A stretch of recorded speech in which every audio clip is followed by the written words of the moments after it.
안녕하세요. 네, 자, 오늘은 저희 지난 56회 TAT 2급 지난 10월에 있었던 시험이고요. TAT 2급 실무 문제를 풀이를 지금서부터 시작해 보도록 하겠습니다.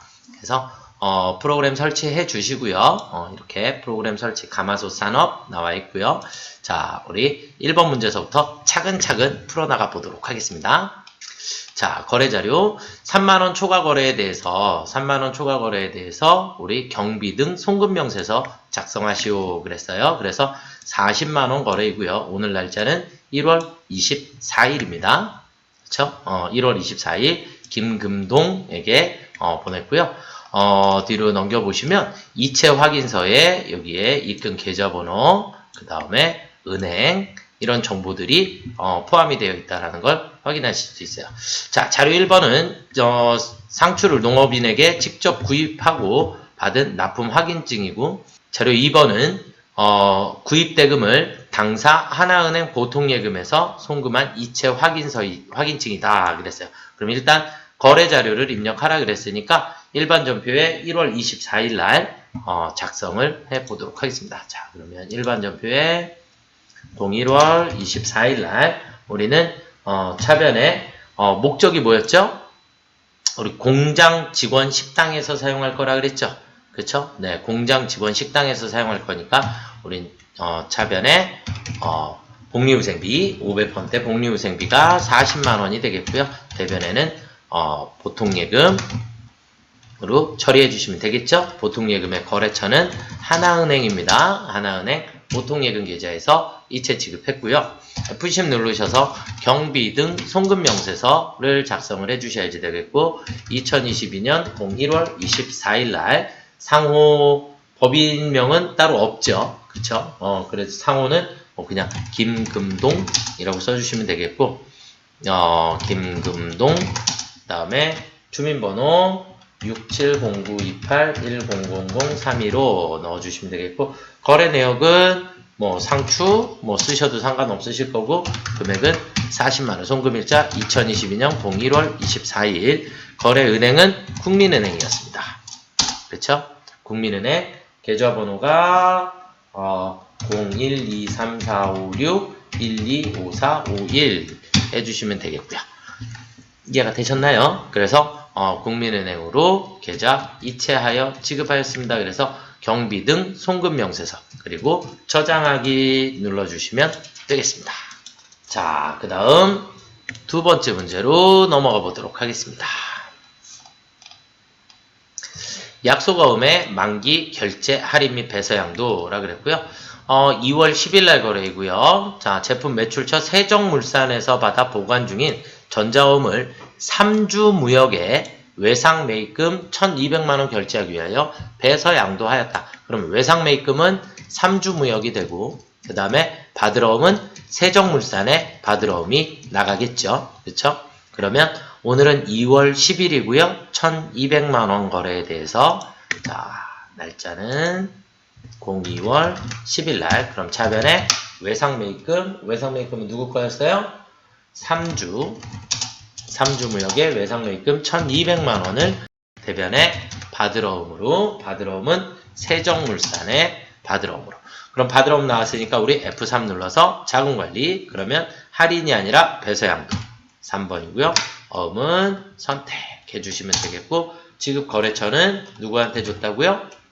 3주 무역에다가 우리가 지급해줬다.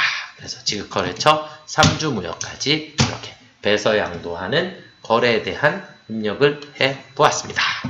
자, 그 다음은요, 단기매매증권. 그래서 단기매매증권은 우리가 1000주를 취득가액은 6,800원씩에 취득을 했고요. 거래 내역은 수수료까지 포함을 해서 오늘 주식을 매입한 내역이죠. 그쵸? 그리고 대금은 국민은행 보통예금에서 지급하였습니다. 그러면 680만원에 12만 5천원이 되겠네요. 오늘은 3월 9일이 되겠고요. 그러면 03월 09일 날 우리는 차변에 단기매매증권 680만원, 그리고 차변에 수수료 비용이 900번대, 900번대 수수료 비용이 12만 5천원. 그리고 대변에 보통예금, 국민은행 보통예금 계좌에서 692만 5천원이 나가면 되겠죠. 이해되시죠? 네. 자, 그 다음 문제로 넘어가 보겠습니다. 다음 문제는 전자세금계산서 발급거래고요. 오늘은 4월 16일 제품을 공급하고 전자세금계산서를 발급했는데 대금을 전액 롯데카드로 결제. 실제 실무에서는 이러시면 안 됩니다. 그래서 세금계산서인데 같은 날 카드로 결제받았다? 그러면 세금계산서 발급을 하지 말았어야죠. 그쵸? 그런데 일단은 거래가 발생을 했으니까 우리는 입력을 해 보도록 하겠습니다. 4월 16일이고요. 메인 매출 전표에 04월 16일 날 우리는 유형은 과세 매출이 되겠고요. 제품 공급가액은 800만원에 80만원. 거래처는 어디죠? 중앙산업. 전자 표시하시면 안 되고요. 분계는 반드시 카드로 써주셔야지 됩니다. 그래야 이렇게 해서 신용카드사 롯데카드를 이렇게 선택을 해주시면 되겠고, 그 다음에 세금계산서 교부분이라는 것까지도 체크가 돼야 합니다. 그래서 롯데카드에 외상매출금이 잡혀 있고요. 자, 그리고 다시 F10 누르셔서 전자세금계산서 발행 및 내역관리에 가셔서 4월 16일 그러면 확인, 발행, 확인, 아카데미, 로그인, 미전송, 매출조회, 발행, 확인 해주시고 F12 눌러주시면 여기 있는 게 전송 성공으로 바뀌게 되겠죠. 네, 그리고 나가신 다음에 메인 매출 전표 다시 들어가시면 이렇게 전자 발행이라고 나오게 됩니다. 이해되셨죠? 네. 자, 그래서 전자세금계산서 발행까지 우리가 다 해보았고요. 자, 그 다음에 다음 문제로 넘어가 보도록 하겠습니다. 수정전자세금계산서 발급이라 그랬고요. 자, 6월 1일 날 거래이고요. 제품 공급하고 발급한 전자세금계산서는 메인 매출 전표에 입력되어 있다 그랬고요. 담당자의 착오로 동일 건을 이중 발급한 사실이 확인되었다. 그리고 그냥 음수로 처리하고요. 수정 사유에 음수로 처리하고 전송일자는 고려하지 않을 것 이렇게 돼 있어요. 그래서 6월 1일 날 메인 매출 전표에 가보시면 됩니다. 06월 01일 날 이렇게 두 개가 있죠. 그러면 하나를 지우시는 게 아니라 수정세금계산서, 그리고 우리는 착오에 의한 이중 발급, 그래서 6번을 선택을 해주셔야 되고요. 6번은 또 기억하고 계셔야 돼요. 6번은 그래서 확인해 주시면 마이너스로 전표가 다 끊어집니다. 그래서 확인 그냥 해주시면 되겠고요. 전송일자는 고려하지 말아라 그랬는데 전자 발행되어 있는 거기 때문에 우리는 얘에 대해서도 전자세금계산서 발행 및 내역관리에 06월 01일 06월 01일 하시면 미전송에 대해서 다시 확인하시고 발행, 확인, 아카데미, 로그인, 미전송, 매출 조회, 발행, 확인 해서 여기까지도 발행을 원칙은 하셔야 합니다. 그래서 전송 성공 뜨고 메인 매출 전표에 대해서 다시 들어가서 보시게 되면 이렇게 전자 발행이라고 나와 있게 됩니다. 여기까지가 정답이 되겠습니다. 그래서 일단 우리 아까 수정 사유가 몇 번이었어요? 6번 잘 기억하고 있어야 합니다. 착오에 의한 이중 발급 그렇게 기억하고 계시면 되겠고요. 자, 그 다음은 넘어가 보겠습니다. 수출 실적 명세서 작성자의 부가세 신고서를 작성하라 그랬고요. 우리가 바이두코 LTD에 직수출하고 수출 신고 필증이라 그랬고요. 환율 내용 거래 자료를 입력하라 그랬으니까 일단 우리가 메인 매출 전표 입력하셔야 하고, 수출 실적 명세서 작성하라 그랬으니까 수출 실적 명세서 작성하실 때는 일단 제일 꼭대기에 있는 신고번호 이게 필요하고요. 신고번호 필요하고, 그 다음에 물품 대금 그것은 우리가 결제 대금 여기 있는 게 필요하고요. 그래서 24만 위안 그 다음에 우리 선적일은 오늘 날짜는 7월 14일이죠. 그렇죠? 7월 14일. 그래서 7월 14일의 기준 환율인 194.5원을 기준으로 문제를 풀어주시면 되겠습니다. 그러면 우리가 194.5원을 계산기로 한번 두들겨 볼까요? 24만 위안이고 곱하기 194.5 그러면 4,668만 원이 나오네요. 그쵸? 4,668만 원이 거래 금액입니다. 그래서 우리는 여기에서 결제 금액만 확인해 주시면 되겠고 환율은 해당 날짜에 환율을 적용을 해 주시면 되겠습니다. 자, 그러면 우리는 7월 14일에 메인 매출 전표부터 07월 14일에 메인 매출 전표는 직접 수출했으니까 수출이 되겠죠. 그쵸? 수출 제품 그 다음에 공급가액은 우리 아까 4,668만원 계산해 뒀죠. 그 다음에 거래처는 우리 바이두 했고 전자세금 계산서는 아니고요. 분계는 외상으로 처리해 주시면 되겠습니다. 그렇죠? 네, 이렇게 처리해 주시면 되겠고 자, 그 다음에 F10 누르셔서 수출 실적 명세서 수출 실적 명세서 그래서 오늘 날짜는 7월이니까 07월에서 09월까지 예, 범위를 써주셔야지 되고 수출 신고번호 아까 체크해 두셨던 거 그래서 12356 22 413508 X로 처리해 주시면 되겠고 2022년 07월 며칠이에요? 14일인가요? 네. 통화 코드는 우리가 중국 F2 누르셔서 중국 치시면 이렇게 중국 위안 이렇게 해서 나오게 됩니다. 그래서 CNY 선택해 주시면 되겠고요. 그 다음에 환율은 선적일 기준환율로 따져주셔야지 되니까 194.5원입니다. 외환은 24만 위안이 되겠고 그래서 4,668만원 이렇게 나오면 되겠죠. ESC 빠져나가시고 다시 한번 확인해 볼까요? 남아있죠? 네. 자, 그리고 우리 문제에서 보니까 부가세 예정 신고서에 반영하시오 그랬으니까 부가세 신고서를 또 들어가셔야 되겠죠? 부가가치세 신고서에 들어가셔서 07월서부터 09월까지를 들어가시게 되면 우리 영세의 기타란에 수출이죠. 그쵸? 수출 실적 명세서의 금액이 4,668만원이 올라와지게 됩니다. 이해되셨나요? 여기까지 저장해 주시면 정답이 되겠습니다. 자, 그 다음으로 넘어가 보겠습니다. 매입세의 불공제 내역 작성자의 부가세 신고, 전자세금계산서, 그 다음에 또 전자세금계산서, 그 다음에 신용카드, 이렇게 거래가 3건이 있고요. 일단 승용차 2000cc라 그랬으니까 불공 맞죠? 두 번째는 거래처에 증정할 선물이니까 불공 맞고요. 현금 구입했고요. 얘는 외상이었고요. 그 다음에 원재료 거래처 침목 도모하기 위해서 식대를 결제하고 발급받았대요. 그러면 신용카드니까 이 부분을 신경 쓰셔야지 돼요. 얘는 불공이라고 입력하시면 안 되고 불공은 전제 조건이 세금계산서예요. 세금계산서이기 때문에 신용카드 거래는 우리 어디에다가 일반 전표에다가 입력을 해주시면 되겠습니다. 22만원에 대해서 12월 30일자로 일반 전표로 가야 한다. 그 다음에 위에 거는 10월 27일, 그 다음에 11월 28일 날 거래들을 순서대로 입력을 해 보도록 하겠습니다.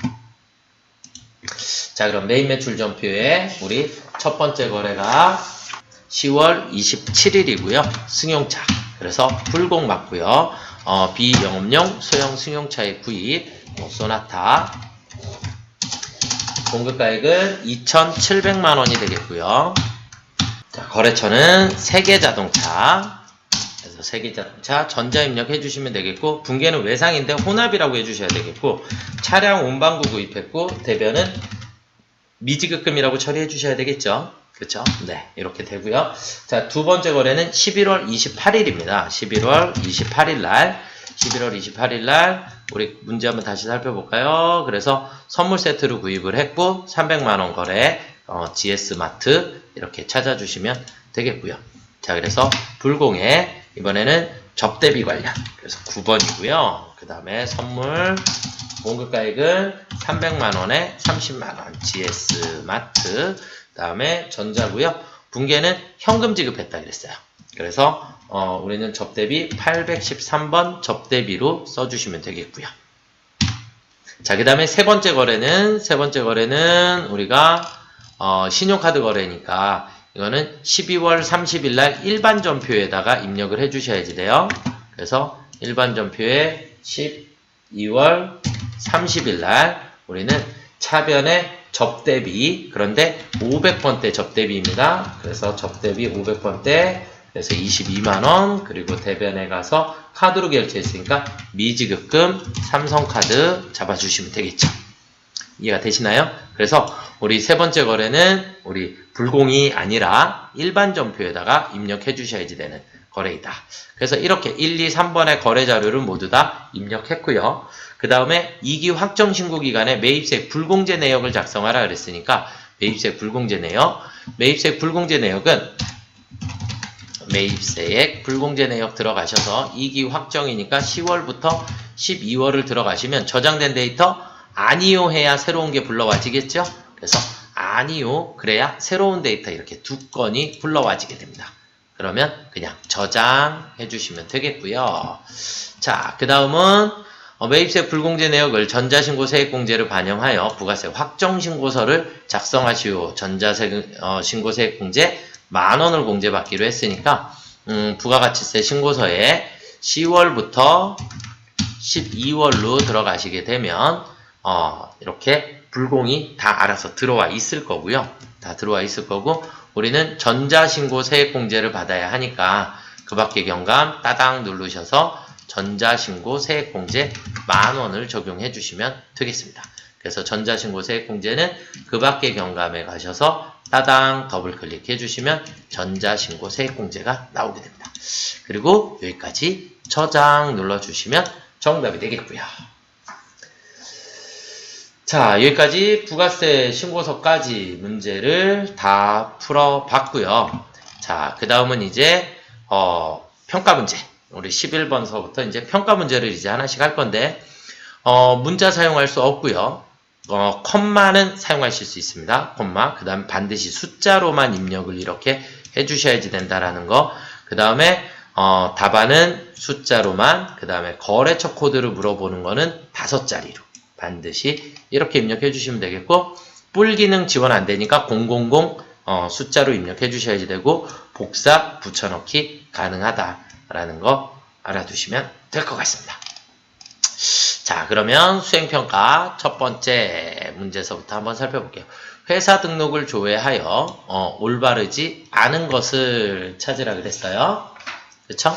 네, 올바르지 않은 것을 찾으라 그랬으니까 회사 등록 한번 들어가 볼까요? 그러면 회사 등록에 들어가셔서 우리 문제하고 계속 비교하셔야지 돼요. 그래서 우리 회사에 대한 정보를 내국법인이며 중소기업에 해당한다.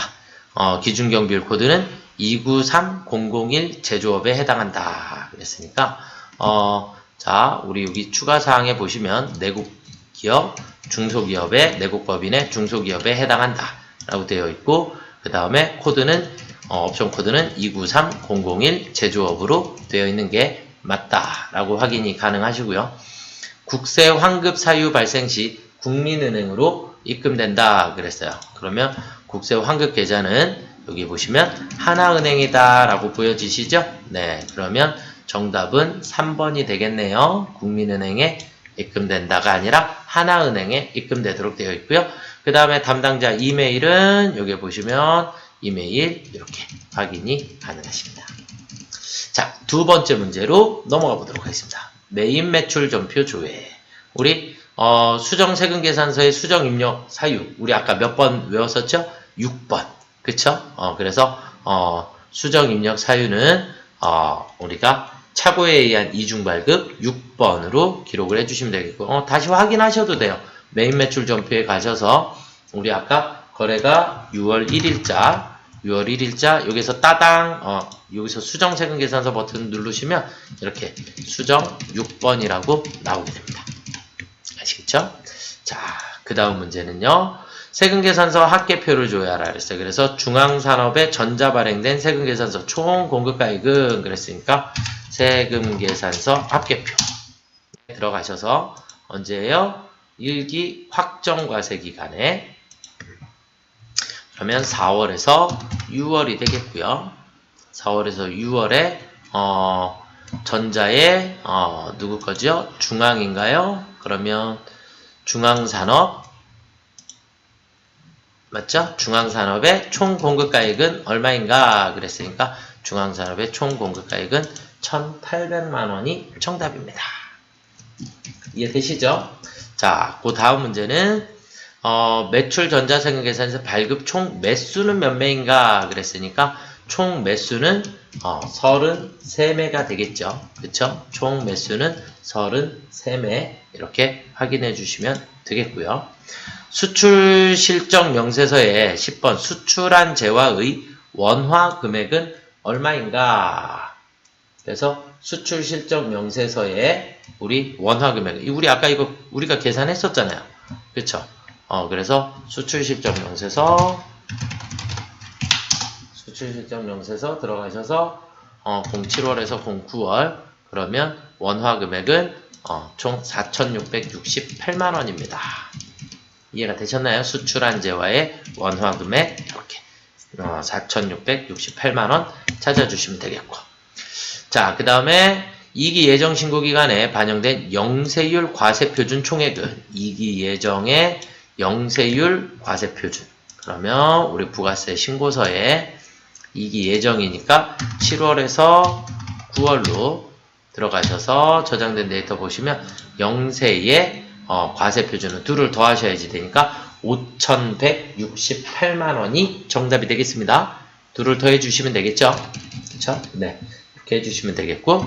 자, 그 다음은 부가세 신고서를 줘야 하라 그랬어요. 그래서 2기 예정 신고 시 부가세 첨부 서류에 그럼 세금계산서 합계표 수출실적 명세서까지는 아까 있었고요. 그쵸? 그 다음에 한번 볼까요? 부가세 신고서에 그 다음에 여기를 눌러보시면 고정자산 매입이 있죠. 그래서 이렇게 누를 때마다 옆에 이제 기본적인 게 다 나타나게 돼요. 그래서 우리가 확인해 주실 수 있겠고요. 그러면 우리는 16번 불공이 없었죠. 그쵸? 16번 불공이 없었기 때문에 공제받지 못할 매입세액 명세서가 정답이 되겠습니다. 자, 그 다음은 18번으로 넘어가 보겠습니다. 매입세액 불공제 내역에 공제받지 못할 매입세액 내역의 내용으로 옳은 것은 그랬어요. 그러면 우리가 매입세액 불공제 내역에 사업과 관련 없는 지출은 없는데요. 그쵸? 네. 그리고 옳은 것이라 그랬으니까 비영업용 소형 승용차의 구입 유지 한 건 맞죠? 비영업용 소형 승용차 구입 및 유지가 한 건. 그래서 2번이 정답이 되겠습니다. 접대비도 한 건이 있었고요. 그 다음에 공제받지 못할 매입세액 명세서는 예정분도 있고 확정분도 있습니다. 우리가 확정시에만 제출하는 것은 대손세 공제신고서가 확정신고 때만 가능하죠. 자, 그 다음 2기 확정신고 기간에 고정자산 매입란의 금액은 얼마인가? 그러면 2기 확정신고 기간에 10월부터 다시 12월로 들어가 주시면 되겠고, 네, 저장된 데이터. 그러면 고정자산 매입의 공급가액은 2,900만 원이 정답이 되겠고요. 자, 그 다음에 차감 납부 세액은 27번. 차감 납부할 세액은 얼마인가 그랬으니까 차감 납부할 세액은 2,373만 3,200원이 정답이 되겠습니다. 이해가 되시죠? 네. 여기까지 실무 수행평가 또 10문제를 풀어봤고요. 네. 자, 그 다음은 이제 결산 문제로 한번 넘어가 보도록 하겠습니다. 결산. 정기예금에 대해서 당기분 경과이자를 인식하고자 한다 그랬어요. 그러면 우리 당기분 경과이자는 자, 금액 3,000만 원에 대해서 이자율이 4%. 그쵸? 그러면 4, 3, 12, 120만 원만큼이 나오게 되니까 나누기 12 해주시면 우리는 월 10만 원씩이다. 그럼 우리는 8월 1일 날 발생을 했으니까 8월 1일 날 발생을 했으니까 8, 9, 10, 11, 12 5개월치를 받아야겠죠? 그래서 5개월만큼을 아직 안 받았으니까 우리는 미수수익이 50만원이 생기면 되겠습니다. 그래서 일반 전표에 12월 31일 날 우리는 차변의 미수수익이 50만원, 그리고 대변의 이자 수익이 50만원 이렇게 잡히면 되겠고요. 자, 그 다음은 우리가 퇴직급여 충당부채의 추계 나와 있으니까 우리는 생산부서의 금액이 얼마죠? 생산부서는 둘의 차이 1230만원 만큼을 입력을 해주시면 되겠고, 그 다음에 영업부서는 1200을 빼주시면 1450만원 만큼을 입력을 해주시면 됩니다. 그쵸? 네, 그렇게 보시면 되겠고, 그 다음에 실사내역은 기말재고자산은 원재료는 4,500만원, 그런데 선적지 인도 조건 중 재고 500만원이 포함되어 있지 않다 그랬으니까 원재료 금액은 여기에 이 금액을 합산해 주셔야 합니다. 그래서 5천만원으로 입력을 해주시면 되겠고, 제품은 1억 500만원을 입력을 해주시면 되겠죠. 이해되셨나요? 그래서 우리 1230만원서부터 입력을 하러 가보도록 하겠습니다. 자, F10 누르셔서 결산자료 입력 들어가셔서 엔터 치시게 되면 나오게 될 거고, 노무비의 퇴직급여 전입액 1230만원, 그 다음에 판매비와 관리비의 퇴직급여 전입액은 1450만원 만큼 입력을 해주시면 되겠고요. 다시 올라가셔서 원재료의 기말원재료 아까 500만원 더해야 된다 그랬으니까 5천만원 입력해 주시면 되겠고, 그 다음에 기말 제품 재고액은 1억 500만원을 입력을 해주시면 되겠죠. 우리 주어지는 자료에 금액 계산만 정확하게 해서 입력을 해주시면 되겠습니다. 그러면 전표 추가 눌러주시고, 그 다음에 원래 순서는 어떻게 된다고요? 손익계산서를 먼저 항상 12월로 들어가셔서 당기순이익 확인하시고, 그리고 난 다음에 이익잉여금 처분계산서, 그래서 저장된 데이터는 아니요 그래야 새롭게 불러옵니다. 당기순이익이 바뀌어진 상태로. 그래야 여기 있는 당기순이익이 확인이 되실 거고요. 단기처분 예정일은 2023년 03월 31일이고요. 전기처분은 2022년 03월 31일이었습니다. 그리고 전표 추가 눌러주시면 되겠습니다. 자, 그럼 여기까지 결산 문제가 다 끝났고요. 자, 그 다음은 경비등 송금명세서에 반영되는 국민은행 은행 코드 번호를 입력하시오 그랬어요. 그러면 우리가 경비등 송금명세서에 돼 있는 국민은행의 은행 코드는 이거 그냥 4라고 입력하시면 안 됩니다. 004 그대로 똑같이 입력해 주셔야 합니다. 아시겠죠? 그래서 4번이라고 입력해 주시면 안 되고 004로 반드시 입력해 주셔야지 되는 거. 배서 양도한 받으러움의 총액은 1월에서 3월에, 그러면 우리가 받으러움 현황에 1월에서 우리가 거래일을 기준으로 2022년 01월 1일서부터 2022년 3월 31일까지. 그래서 배서 양도는 총 2건이고 1750만원이 정답이 되겠죠. 자, 그 다음에 거래처 원장 국민은행 3월 말에 국민은행 보통예금 잔액은 얼마인가 그랬어요. 그러면 거래처 원장 3월 말이라 했으니까 03월에 우리 보통예금, 그러면 국민은행의 보통예금 잔액은 3,532만 5천원이 정답이 되겠죠. 자, 그 다음 롯데카드의 외상매출금 잔액은 4월 말이라 그랬고요. 롯데카드 그러면 4월 30일로 외상매출금, 그러면 제일 맞은 롯데카드의 잔액은 1,463만원. 여기에다가 99601 이렇게 검색하셔도 돼요. 상관없으십니다. 자, 그 다음에 6월 말 거래처 원장의 외상매출금 잔액으로 옳지 않은 것은 그랬으니까 6월로 바꿔보도록 하겠습니다. 6월 말 외상매출금의 거래처 잔액으로 옳지 않은 것은 일일이 하나씩을 다 찾아야지 되니까 시간이 좀 걸리겠네요. O2 231만원. 그러면 O2 231만원. 그 다음에 기남전자 3,300만원. 기남전자가 틀렸네요. 그쵸? 네, 기남전자가 정답입니다. 이렇게 일일이 하나씩 너무 많은 거래처들 중에 찾아야지 되니까 코드 번호를 보시는 것도 추천을 드리고, 그래 그나마 친절하게 3, 4, 5번 이렇게 순서대로 나와 있으니까 코드 번호 순서대로 다 정렬이 되어 있으니까 3, 4, 5번 이렇게 순서대로 확인해 보시면 좋을 것 같습니다. 자, 그 다음에 1월계표를 조회하라 그랬고요. 1월에서 3월에 발생한 복리후생비는 얼마인가 그랬습니다. 그러면 자, 1계표 1월에서 3월이라 그랬고요. 그 다음에 우리 제조에서 발생한 복리후생비라 그랬어요. 그러면 제조에서 발생한 복리후생비는 총 195만원이 정답이 되겠고요. 자, 그 다음은 수수료 비용, 영업의 비용 1월에서 3월 수수료 비용 그럼 내려가 보시면 수수료 비용, 영업의 비용은 15만 5천원입니다. 이렇게 찾아주시면 되겠고, 자, 그 다음에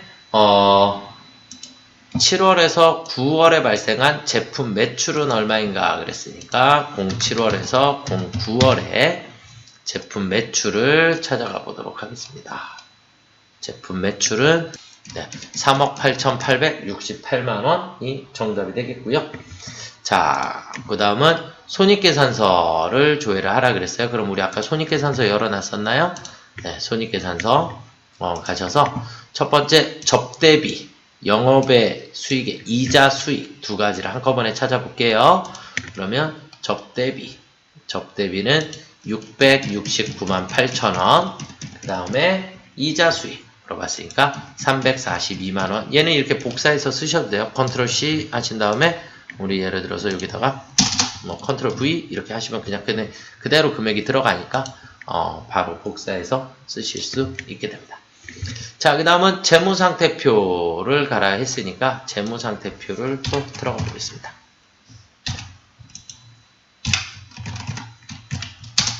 재무상태표 12월로 들어가 보시면, 자, 첫 번째는 재무상태표에 외상매입금 잔액 3월 말이라 그랬네요.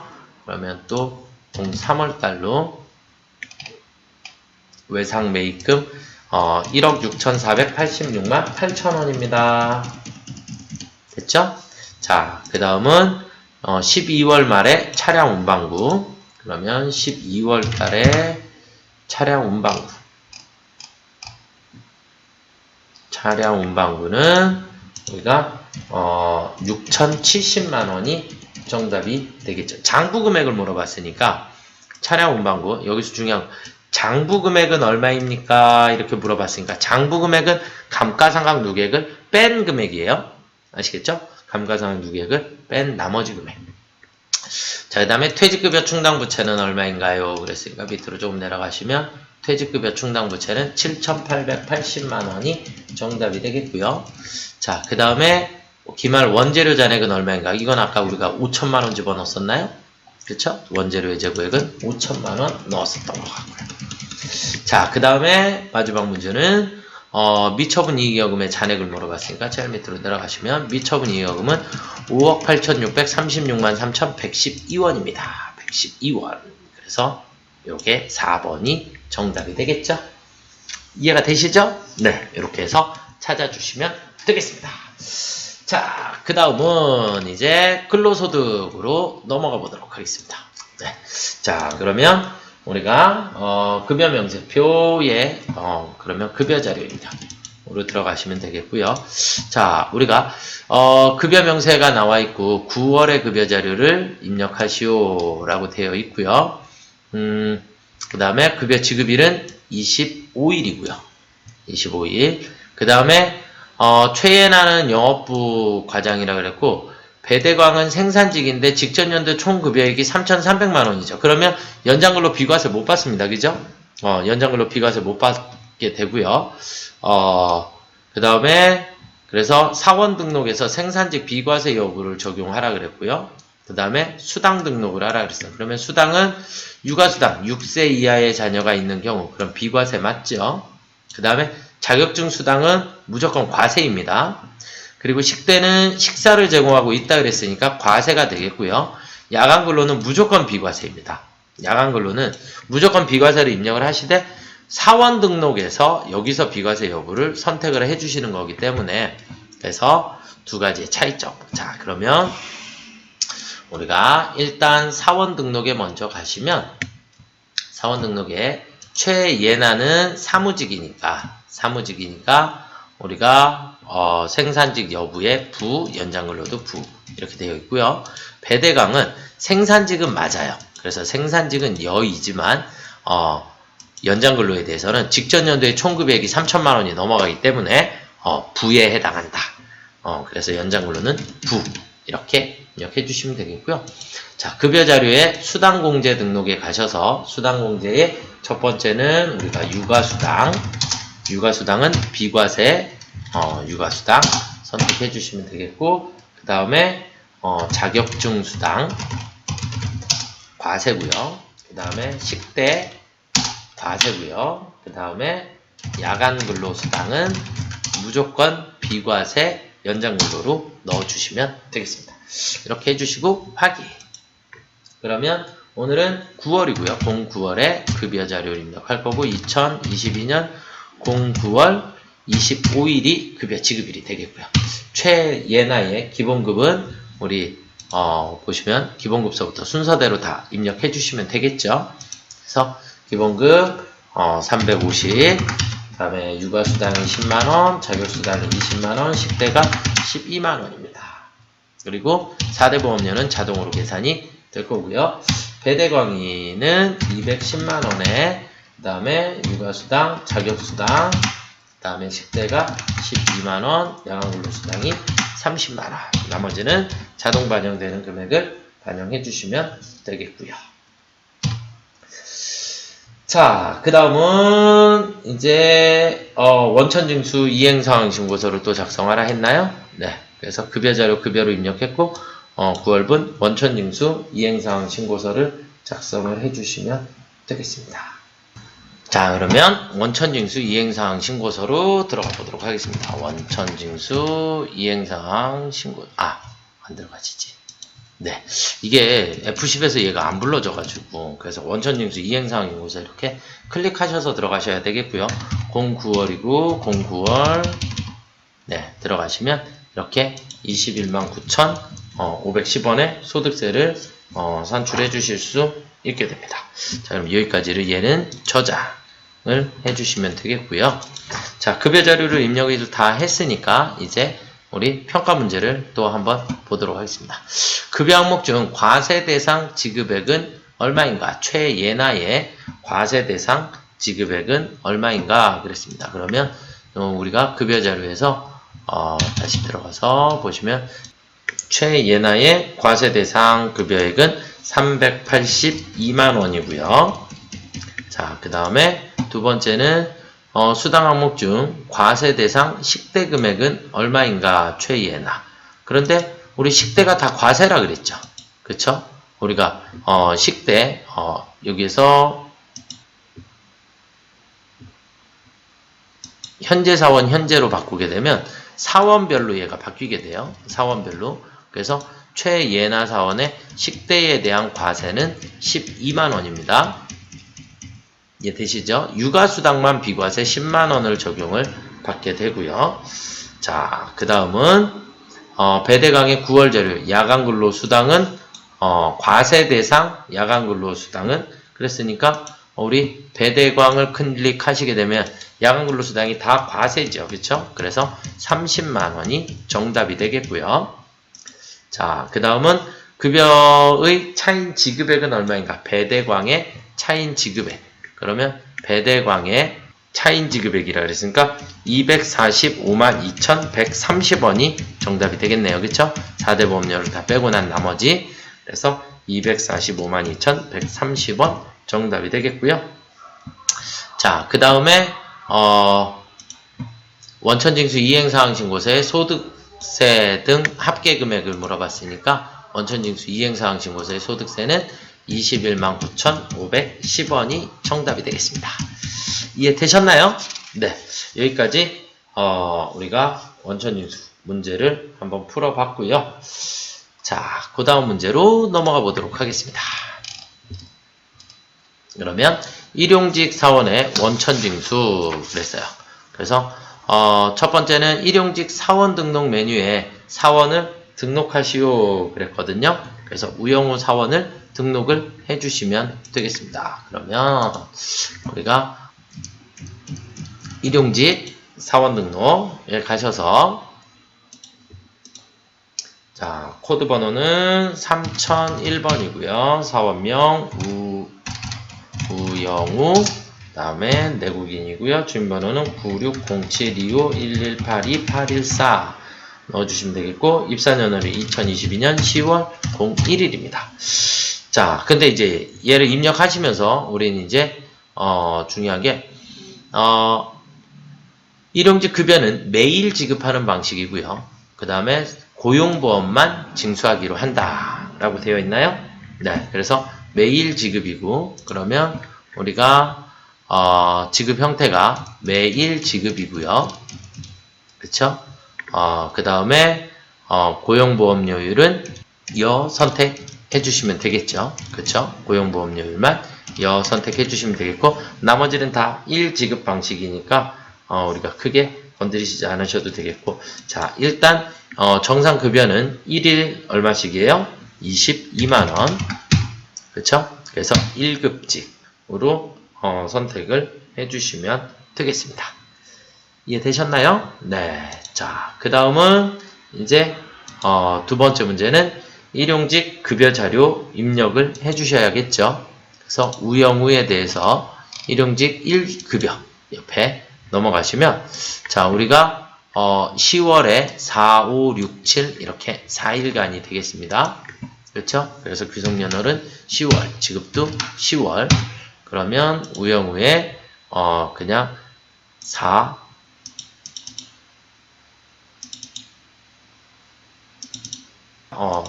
네, 원래 한 번만 클릭하면 되는데 제가 자꾸 더블 클릭을 해서. 자, 그래서 4, 5, 6, 7 이렇게 4일간에 88만원을 입력을 해 주시면 되겠고요. 그러면 알아서 고용보험료 산출되고 소득세, 그래서 총 차인 지급액까지 표시가 다 되게 됩니다. 이해가 되셨나요? 네, 여기까지 입력해 주시면 되겠고요. 자, 그리고 원천징수 이행사항 신고서를 이제 다시 또 들어가라고 했으니까, 자, 우리 문제에서 급여 내역 입력했고, 그 다음에 원천징수 이행사항 신고서를 작성하라 그랬으니까 원천징수 이행사항 신고서 10월입니다. 그러면 10월 달에 이렇게 나오겠죠? 그쵸? 네, 이렇게 확인을 해주시면 될 것 같고요. 일용직 근로사원에 대해서 7,560원에 원천징수를 했습니다.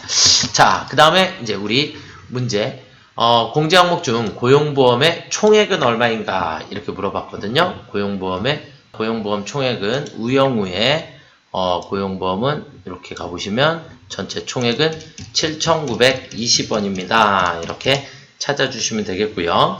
자, 그 다음 두 번째 문제는 1급여 차인 지급액 합계액은 얼마인가 그랬거든요. 그러면 차인 지급액의 합계 금액은 86만 3,800원이 정답이 되겠고요. 자, 그 다음에 세 번째 문제는 10월의 원천징수에 대해서 대상 근로소득에 대한 원천징수 대상 인원은 총 몇 명인가 그랬어요. 그러면 우리 원천징수 이행사항 신고서의 총 인원은 4명이 되겠죠. 그냥 숫자 4만 써주시면 됩니다.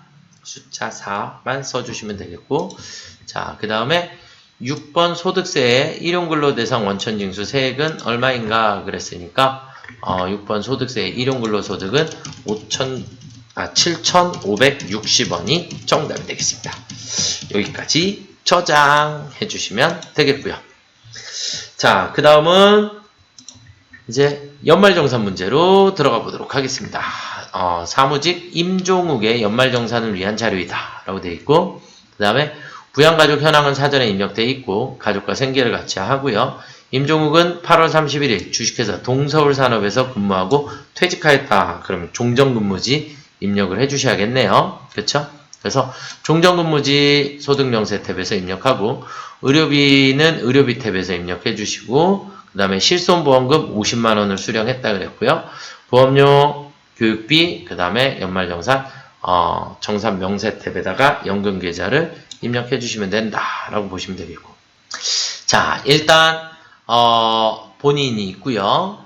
본인이 있고 그 다음에 배우자가 있고 그 다음에 직계존속은 이정희 직계존속은 부동산 임대소득 금액이 200만원이 있으니까 소득 제한에 걸렸죠. 장애인이더라도 소득 제한에 걸렸기 때문에 일반 공제 대상은 아니다 라는 거 알아두시면 되겠고요. 그리고 임지은 이렇게 있습니다. 그러면 종전근무지서부터 우리가 순서대로 한번 살펴보도록 하겠습니다. 자, 연말정산, 근로소득 원천징수 영수증에 들어가셔서 사원 이름은 임종욱 불러오시면 되겠고요. 그 다음에 소득공제 탭에 가시면 네, 이정희는 부라고 되어 있죠. 그렇죠? 네, 그래서 소득 제한에 걸렸기 때문에 부입니다. 아시겠죠? 자, 그러면 우리가 소득 명세에 먼저 일단 가셔서 종전근무지 입력, 여기 위에 있는 종전근무지 입력을 활용하시고, 자, 근무처 이름은 주식회사 동서울산업 해주시면 되겠고, 사업자 등록번호 504814321. 그 다음에 급여는 총 2천만원이 되겠고요. 자, 그 다음에 상여금이 총 600만원이 상여금이 되겠고요. 자, 그리고 종전근무지에 4대 보험료. 그래서 4대 보험료 첫 번째 건강보험은 36만 7,200원. 그리고 장기 요양보험료가 31,240원. 그 다음에 국민연금보험료는 54만원.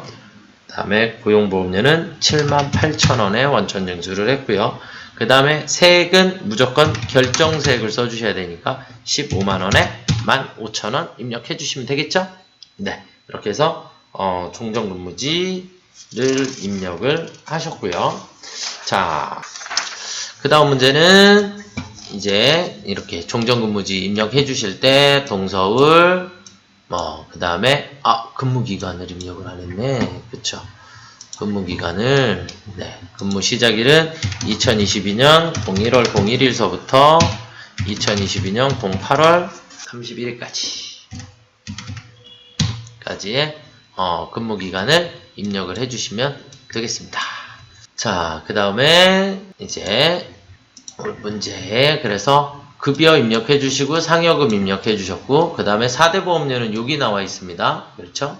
여기에 나와 있고 소득은 소득세는 무조건 결정세액을 입력을 해 주셔야지 된다라는 거. 요 정도만 여러분들이 체크를 해 주시면 되겠고요. 자, 의료비 임지은 의료비 있고요. 270만원 의료비가 있는 것 같습니다. 네, 자 그러면 우리 의료비에 가시면 부양가족을 임지은 선택해 주시고 그냥 국세청 코드이기 때문에 1번에 그냥 한 건이라고 쓰셔도 상관없으실 것 같고요. 270만원이고요. 실손의료분 50만원을 받은 내역이 있습니다. 그렇죠? 네, 그래서 실손의료비 넣어주시면 되겠고요. 자, 그 다음에 보험료는 우리 정산명세에 가셔서 소득공제 탭에 가셔서 보험료. 그래서 첫 번째는 이혜인. 그런데 저축성보험이니까 돼야 안 돼요? 안 되고. 자, 그 다음에 임종욱의 보장성보험이 180만원입니다. 이렇게 넣어주시면 되겠고요. 자, 그 다음에 장애인 특수교육비 납입. 그래서 교육비인데 교육비에 원래 이정희는 부이지만 장애인 특수교육비에 대해서는 우리가 공제를 받을 수 있다. 그래서 얘는 국세청 자료가 아니니까 아래 칸에다가 입력해 주시면 됩니다. 300만원만큼을 공제를 받으실 수 있다 라고 보시면 되겠고요. 자, 그 다음에 이해인의 연금저축이 나왔는데 연금저축은 본인 것만 가능합니다. 우리가 자 저축성보험료 아까 이해인 저축성보험은 안 된다라고 그랬고요. 그 다음에 장애인 특수교육비, 그래서 이정희에 대한 장애인 특수교육비 총액 300만원만큼은 우리가 공제를 받을 수 있게 되겠고요. 연금저축이 이해인에 대한 연금저축은 공제 대상이 아니다. 이것은 본인 것만 공제 대상이기 때문에 자, 그러면 여기까지 입력해 주시면 네, 다 입력이 되신 것 같습니다. 자, 그러면 이제 48번에 종합소득 과세표준은 얼마인가 그랬어요. 그러면 우리 정산 명세에 가셔서 48번 종합소득 과세표준은 얼마인가 그랬으니까 2042만6,720원 정답입니다. 자, 59번 연금저축 공제대상 지출금액은 얼마인가 그랬거든요. 그럼 59번의 연금저축의 금액은 없지요. 네, 공제대상이 아니었으니까. 그래서 빵원입니다. 0. 그래, 숫자 0 입력해 주셔야 하고요. 0도 입력하셔야 돼요. 빈칸 놔두시면 틀린 거예요. 자, 그 다음에 60번에 보장성 보험의 세액 공제는 얼마인가 그랬으니까 60번에 보장성 보험은 12만원의 공제를 받으실 수 있겠고요. 자, 그 다음에 의료비 세액 공제액은 얼마인가 그랬으니까 61번. 그러면 의료비 세액 공제액은 15만 9천원이 정답이 되겠고요. 자, 그 다음은 교육비 세액 공제액은 얼마인가 그랬으니까 교육비는 45만원이 정답이 되겠고요. 차감징수소득세 76번에 차감징수소득세는 얼마인가 그랬으니까 76번의 소득세는 마이너스 62,510원이라고 쓰셔야 합니다. 음수로. 그래서 마이너스 62,510원으로 입력해 주시면 되겠습니다. 네, 여기까지 TAT 2급 문제를 한번 풀어봤는데요. 실무를. 생각보다 시간이 너무 오래 걸리죠. 그죠? 네. 조회 문제까지 따로 추가로 더 풀으셔야 하기 때문에 우리가 문제를 풀면서 조회를 같이 확인을 하시면서 푸시면 상당히 조금 보탬이 되지 않을까라고 생각이 조금 들고요. 그래서 문제를 풀으면서 빨리빨리 체크를 미리 해주시는 방법. 저야 이제 어쩔 수 없이 순서대로 풀이를 해드리다 보니까 시간이 조금 더 걸리는 것 같습니다. 그래서 문제 풀고 조회하고 문제 풀면서 조회 문제를 체크를 조금 같이 해나가는 방법들을 연습을 조금 많이 해주시면 좋을 것 같습니다. 네, 여기까지 네, TAT 2급 56회 실무 문제를 풀어봤습니다. 수고들 많이 하셨습니다.